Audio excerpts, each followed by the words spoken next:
My work is much too abstract, theoretical. Tôi gặp cô ấy trong một buổi hội thảo khi cô ấy đến với tôi và nói rằng là tôi đọc cuốn sách của ông, và tôi lúc đấy rất là ngạc nhiên tại vì không nghĩ rằng là lại có một cái nhà giáo dục, nhà giáo lại đọc cuốn sách của tôi. But she said that she found the ideas about knowledge quite helpful to her in her leadership role of a large school with 120 teachers and 1,600 pupils. Cô nói với tôi rằng là nội dung cuốn sách về vấn đề tri thức của tôi rất là quan trọng, tại vì nó đã giúp cho cô trong quá trình công tác quản lý một trường học, lãnh đạo một trường học bao gồm 120 giáo viên và 1.600 học sinh. And recently she sent me this sheet, which is a kind of school manifesto.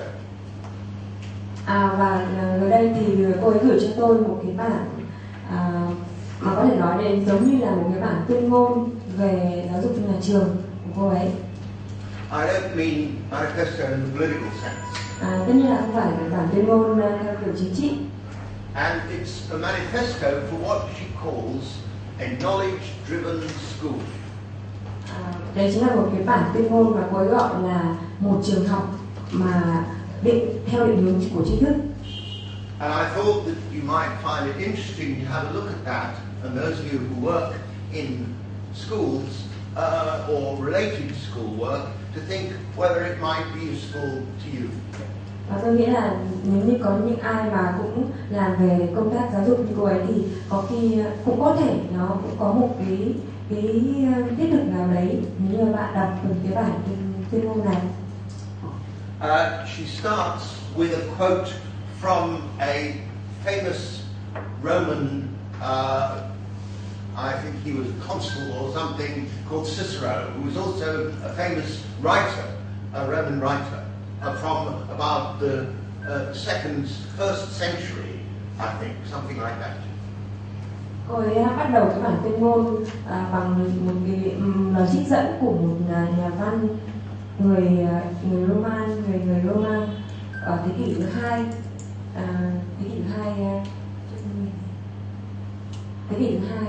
Is that before Christ? No, one after Christ. Thế kỷ thứ hai sau công nguyên. First century after Christ. This is what he said. She quotes it. I haven't come across this, although I did do Latin at school myself, and I did have to read Cicero. When I was at school, I just thought it was boring. You didn't get that. Sorry. This is what. Okay. This is what she quotes from him.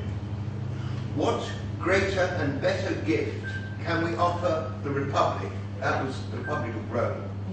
Than to teach and to instruct our young. Cái câu trích dẫn của Cicero đây chính là món quà nào lại tốt hơn và vĩ đại hơn món quà mà chúng ta có thể trao. Còn có món quà nào tuyệt vời tốt hơn và vĩ đại hơn mà chúng ta có thể trao cho nước Cộng hòa Ý bây giờ là món quà dạy và học thế hệ trẻ của nước chúng ta. Now I think she then puts down 10 principles for her teachers to think about, and I don't think that I could express what I wanted my book to say in more concrete and understandable terms. Cô ấy viết ra trong cái bản tuyên ngôn của mình 10 nguyên lý mà cô ấy muốn những người giáo viên của trường mình cùng ngẫm nghĩ suy ngẫm, mà tôi điều này vượt qua cái sự mong đợi của tôi, ngay cả trong bản thân cái cuốn sách của tôi có khi cũng viết không thể nào cụ thể hơn cô ấy. This is the first one. Đây nguyên lý thứ nhất. Knowledge is worthwhile in itself. Bản thân tri thức đã là thứ có giá trị. Not as an instrument for getting a job. Nó không phải là một phương tiện để đạt được một điều gì đấy, ví dụ như một nghề nghiệp chẳng hạn. Not because you're going to pass the next test. hoặc là cũng không phải là phương tiện để mà mình vượt qua một kỳ thi. But because knowledge opens up possibilities. Mà tri thức có khả năng mở ra những cơ hội mới, những khả năng mới. Whether it's history or physics or geography or literature. Cho dù đó là lịch sử, địa lý hay là văn học. And so after that, she says, tell the children, these are her pupils, tell the children this. Never apologize that they need to learn things. Và để giải thích rõ hơn cho nguyên lý này thì cô nói, hãy nói với học sinh của bạn rằng, với trẻ em rằng không bao giờ được hối hận những gì mà mình cần phải được học.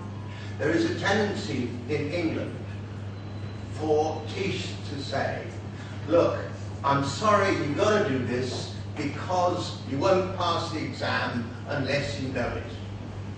That is a kind of apology for the importance of learning. Có một cái xu hướng ở chính nước Anh, mà một cái sai lầm mà các nhà giáo ở đây đang mắc phải, đấy chính là họ có xu hướng nói rằng với trẻ em là điều này các con cần phải học tại vì nó rất quan trọng trong kỳ thi của mình. The second thing she says is what she thinks schools do.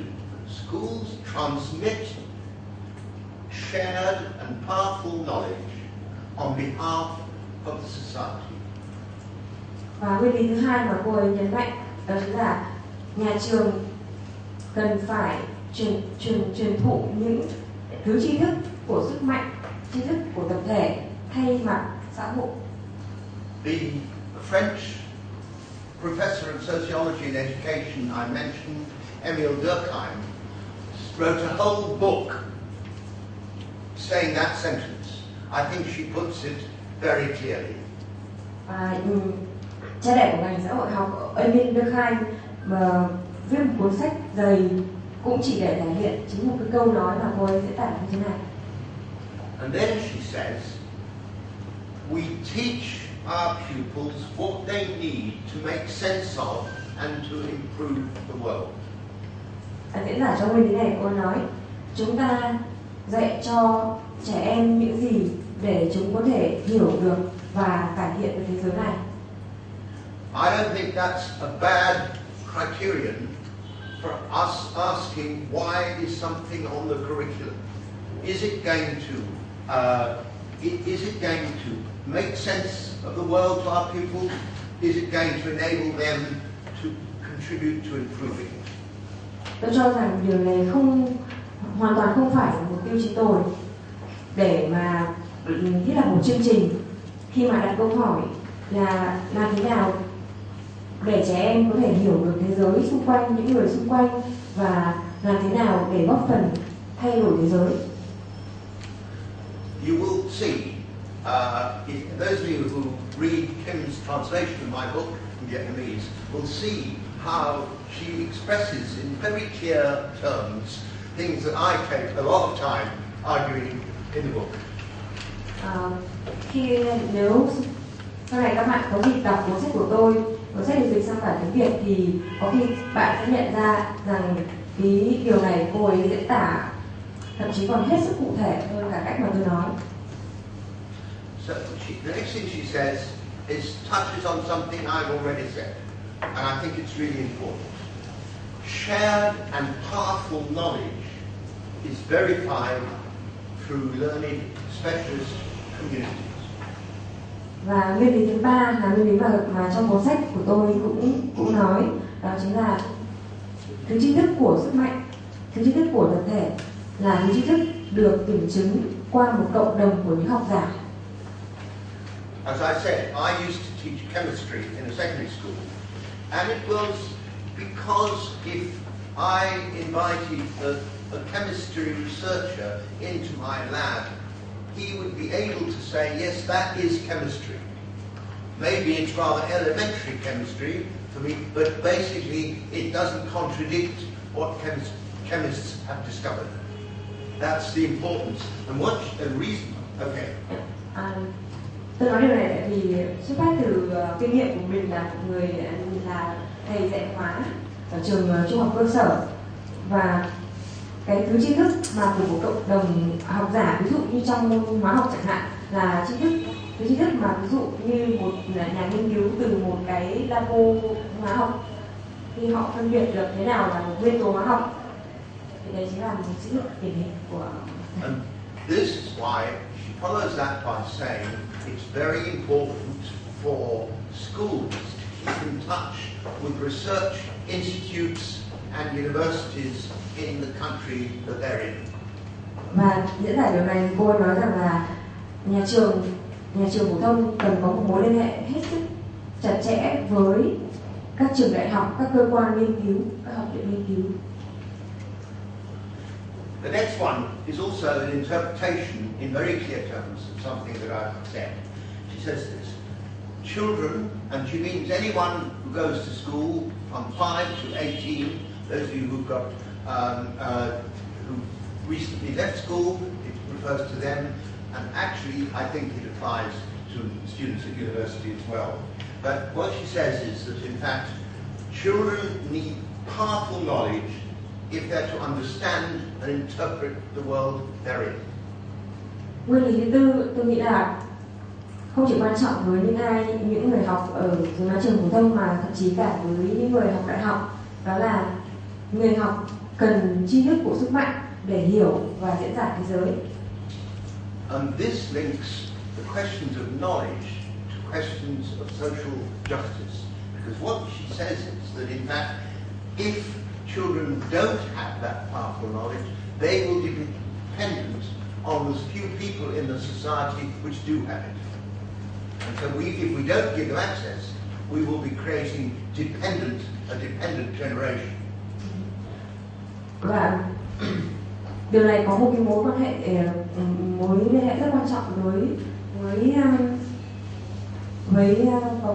liên hệ rất quan trọng đối với công bằng xã hội, là nếu như không có thứ tri thức này thì đa phần người học sẽ trở nên thụ động và phụ thuộc vào một cộng đồng học giả số ít, và như vậy nếu như vậy thì nếu không tạo được cái nền giáo dục mà tạo cho người học tri thức của sức mạnh thì chúng ta đang tạo ra một thế hệ phụ thuộc.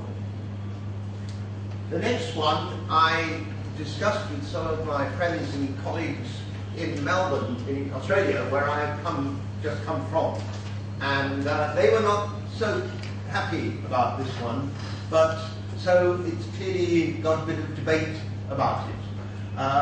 I defend it, but see what you think. This is what she says. She says, powerful knowledge is cognitively superior to the knowledge we need in daily life. Cái nguyên lý thứ 5 khi mà tôi có trao đổi với một người đồng nghiệp ở bên Úc thì người đồng nghiệp này có vẻ như không đồng ý với tôi.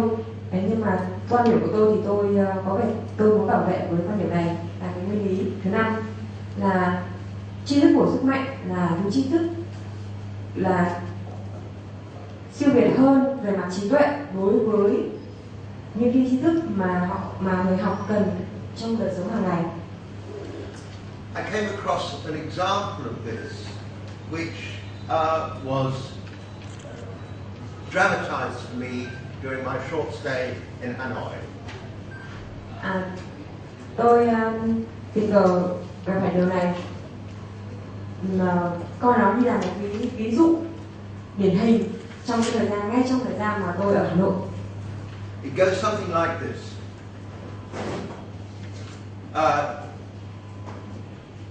Pupils who live in a city like Hanoi or Ho Chi Minh City have a lot of knowledge of that city.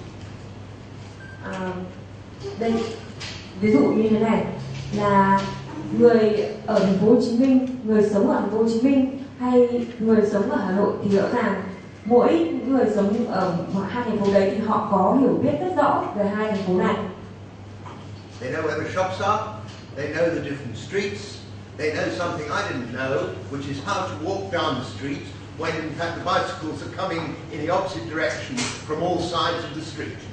They have a lot of very important knowledge to survive in Hanoi. Họ có rất là nhiều, ví dụ như ở Hà Nội chẳng hạn, người sống ở Hà Nội thì rõ ràng là họ có rất là nhiều tri thức để mà có thể tồn tại được. Ví dụ họ biết các cửa hàng để hiểu ở đâu, những đường phố nào, hay là cái cách đi ngang đường như thế nào khi mà nhìn thấy những cái xe đang thì ngược chiều mà rõ ràng là ngược chiều khắp mọi nơi. Rõ ràng đấy là họ biết rất là nhiều tri thức để tồn tại trong cái thành phố đấy. I was totally dependent upon somebody who had a lot more of that knowledge than I did.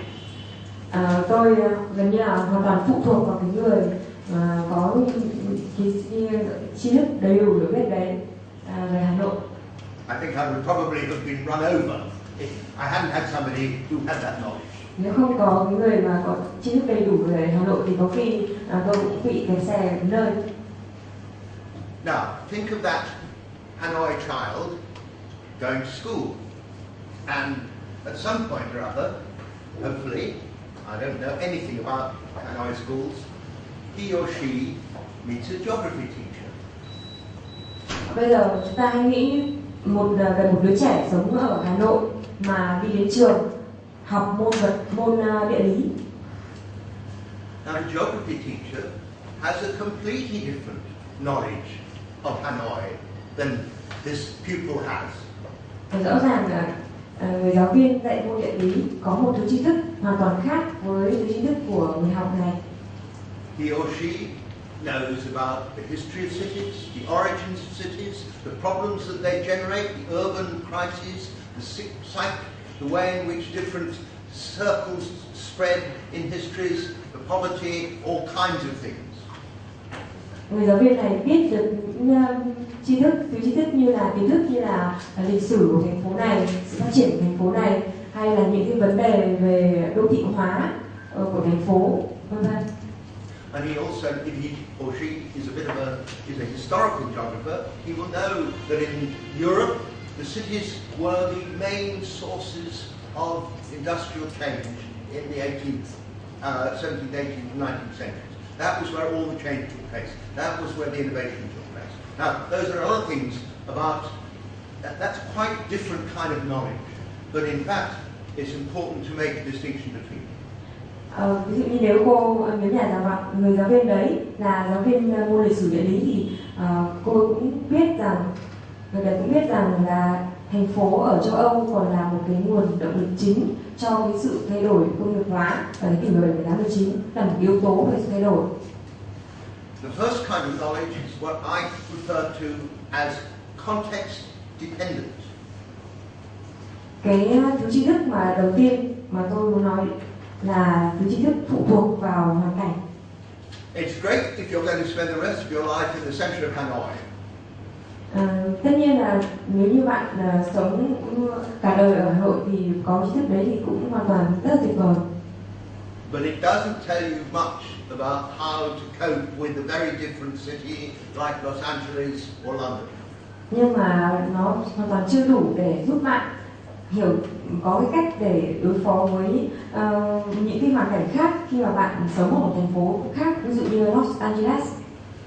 So the geographer's knowledge is context independent. It doesn't rely on knowing about a particular city, but about cities and how they change in general. Rõ ràng là thứ tri thức của một nhà giáo địa lý hoàn toàn là khác. Tại vì đó là thứ tri thức mà tôi gọi là tri thức không phụ thuộc vào hoàn cảnh. Nó không phải là thứ tri thức cụ thể về một thành phố, mà là thứ tri thức về tất cả, nó khái quát hóa về tất cả các thành phố.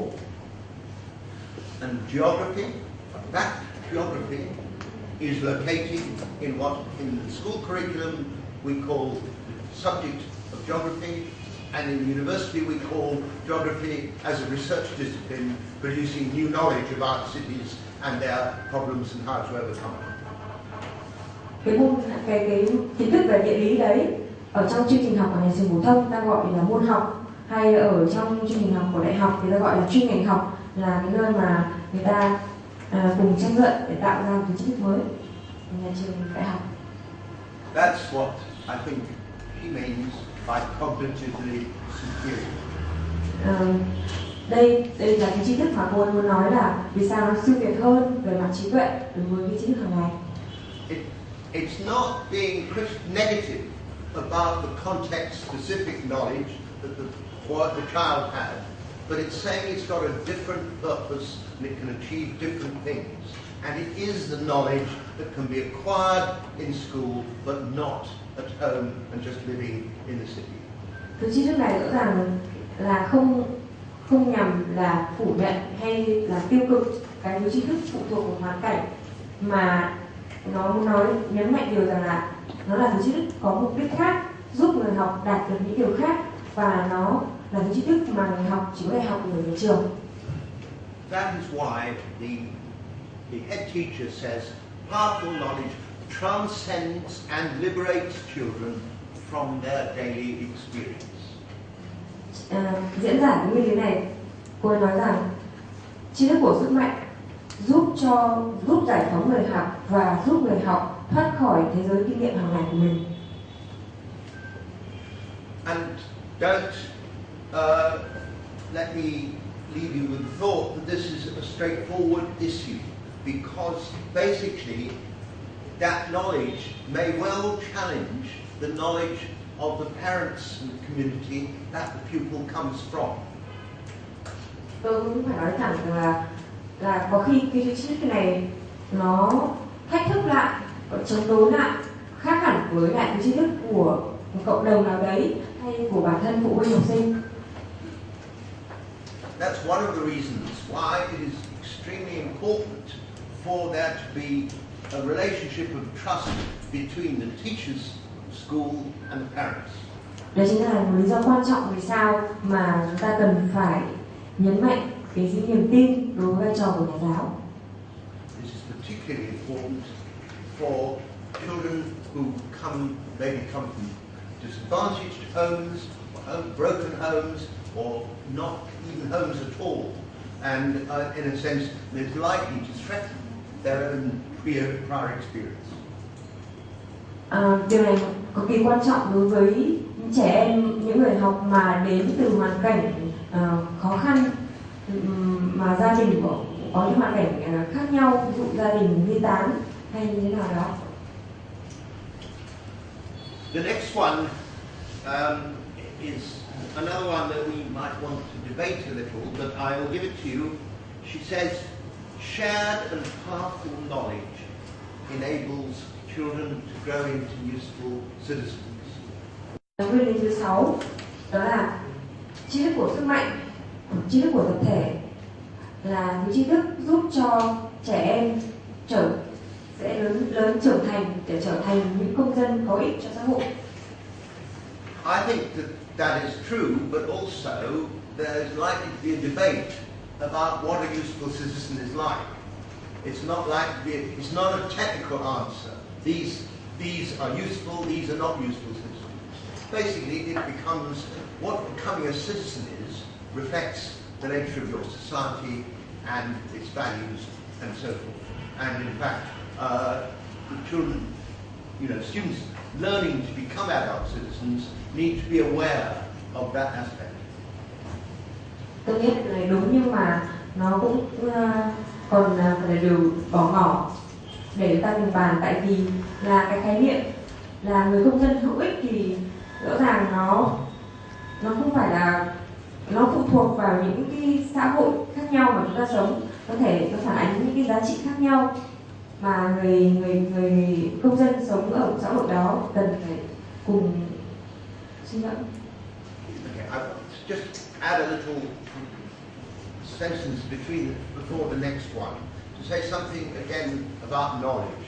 That, in a sense, one of the most important things I think about knowledge, and that makes it distinct from my personal opinions or yours, valuable though they are, is that it only becomes knowledge because it's shared. And in a sense, and it's shared in the case of knowledge, in particular communities, research communities, for whom the highest value in those communities is, in fact, making the knowledge as reliable and as true as they can. Tôi phải nói thêm một chút là cái khái niệm về tri thức. Khi mà nói là tri thức được chia sẻ, thì tri thức của tập thể là thứ tri thức mà cùng được một cộng đồng của những người tri thức, của những học giả nghiên cứu chia sẻ. Some of you may have read about the Italian physicists who did an experiment recently in which they said that these very small particles called neutrinos were actually traveling faster than light. Đây là một ví dụ như là một nhà vật lý học người Ý khám phá ra một cái nguyên tử gọi là neutrino mà có tốc độ ánh sáng còn nhanh hơn cả ánh sáng. Now, if they're right, it turns the whole of physics upside down, and we have to begin again from Einstein.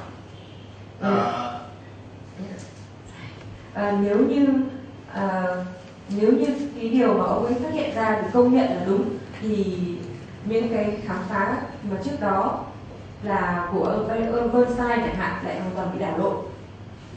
But the important thing about that knowledge is that in fact we don't yet know whether they're right or not.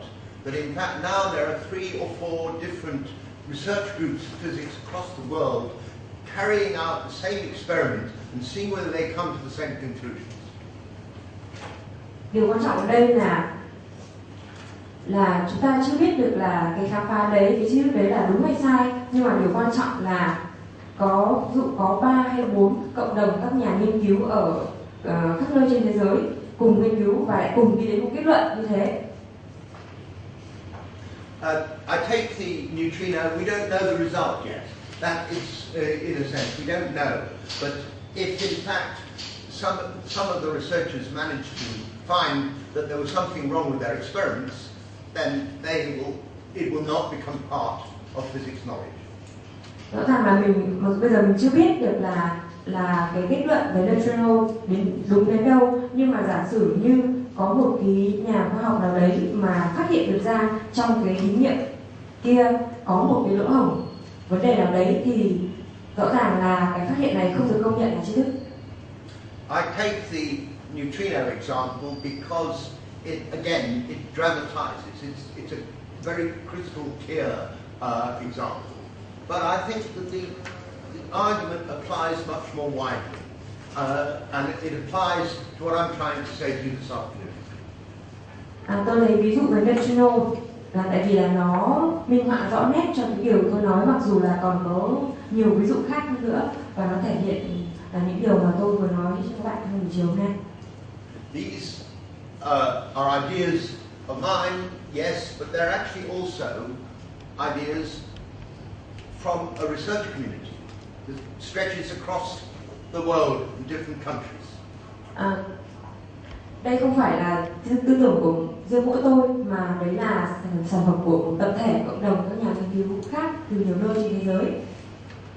There is some quite deep debate about whether the argument about knowledge I'm presenting to you is supported, certainly in my country.